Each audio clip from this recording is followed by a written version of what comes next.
கள்ளக்காதலோட சுத்தி நிக்கிற அவ ஜாலியா தலைவன். இதான் கதைய, இதான் ஒன்லைன் ஸ்டோரி. அவர் 8 கோடி கொடுக்குறாரு, இவ கள்ளக்காதலோட சுத்துறா. இவ என்ன இது ஒரு நியாயம்? இந்த நியாயத்துக்கு யாரு தீர்வு கேட்பா? அதுக்கு தான் தலை வந்து ஒரே கார்ல சேஸ் பண்றாரு. என் பொண்டாட்டி எங்க இருந்துன்னா ஈத்துன்னு வரணும்னு அவளை.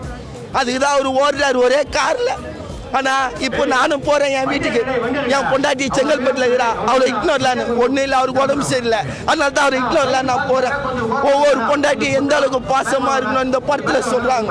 அந்த சீட்டு முனையில உட்கார முடியல.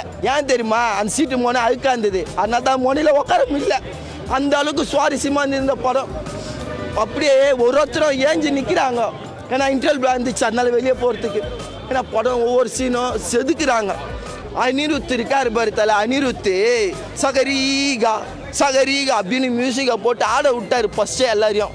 அதுக்கப்புறமா எல்லாரையும் உட்கார வச்சாரு. இதுக்கப்புறம் நீ ஆடாத, ஃபஸ்ட்டு பாட்டு ஆடினது போதும், இதுக்கப்புறம் நீ டான்ஸ் ஆடாத.